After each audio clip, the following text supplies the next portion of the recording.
Assalamualaikum warahmatullahi wabarakatuh. Halo semuanya, perkenalkan nama saya Ahmad Wildan dengan NIM 24913450004. Jadi pada kesempatan kali ini saya akan membuat video mengenai teori postmodern menurut pendapat para tokoh yang tercantum di Google Classroom tugas 11. Oke, tanpa basa-basi mari kita bahas. Tokoh yang pertama yaitu Jean Baudrillard, yang mana Baudrillard dikenal karena teorinya tentang simulasi dan hyperrealitas, yang mana menurutnya dalam era postmodern realitas tidak lagi menjadi acuan utama karena digantikan oleh simulakra atau tiruan realitas, mana media, teknologi, dan simbol-simbol yang menciptakan realitas yang lebih nyata daripada yang nyata. Contohnya, representasi media seringkali lebih penting daripada kenyataan itu sendiri.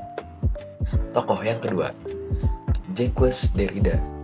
Derrida mengembangkan konsep dekonstruksi, yaitu metode membaca teks yang menunjukkan bahwa makna selalu tidak stabil dan dipengaruhi oleh konteks.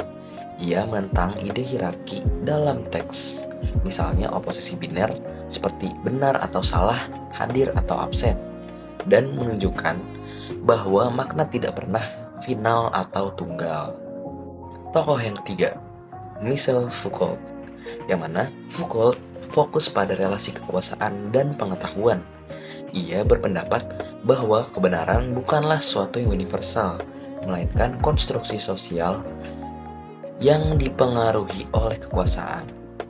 Ia juga memperkenalkan konsep seperti disiplin, pengawasan, dan arsip, yang menunjukkan bagaimana kekuasaan mengontrol individu melalui institusi seperti rumah sakit, penjara, dan sekolah. Tokoh yang keempat, Roland Barthes, yang mana Barthes terkenal dengan analisisnya terhadap budaya populer dan pengaruhnya terhadap teori tanda atau semiotika. Dalam esainya yang berjudul Death of the Author, ia menekankan bahwa interpretasi teks tidak lagi tergantung pada niat penulis, melainkan pada pembaca. Dengan kata lain, makna teks selalu terbuka untuk interpretasi. Tokoh kelima, Emmanuel Levinas, yang mana Levinas membawa pendekatan etis dalam postmodernisme. Ia berfokus pada tanda kutip yang lain atau the other sebagai pusat relasi etis. Menurutnya, hubungan manusia harus didasarkan pada tanggung jawab terhadap orang lain, bukan sekedar pada pemahaman atau kepemilikan pengetahuan. Tokoh keenam, Julia Kristeva. Kristeva mengembangkan teori tentang intertekstualitas dan abjeksi. Ia melihat teks sebagai jaringan dari berbagai teks lain atau intertekstualitas. Selain itu, ia mengkaji bagaimana manusia mengusir atau mengabaikan sesuatu yang dianggap mengancam identitas, yang ia sebut sebagai abjeksi. Tokoh yang ketujuh, Luce Irigaray. Irigaray adalah feminis postmodernisme yang membahas bahasa patriarki.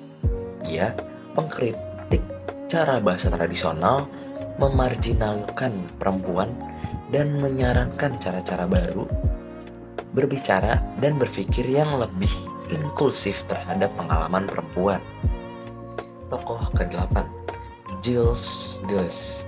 Deleuze bersama Felix Guattari memperkenalkan konsep seperti rizoma dan deteritorialisasi. Ia menolak struktur hierarkis dan melihat realitas sebagai jaringan yang fleksibel dan tanpa pusat. Ia juga membahas kreativitas dan kemungkinan-kemungkinan baru di luar struktur tradisional. Sekian video pembahasan dari saya mengenai teori postmodern menurut pendapat para tokoh atau para ahli. Kurang lebihnya mohon maaf. Wassalamualaikum warahmatullahi wabarakatuh.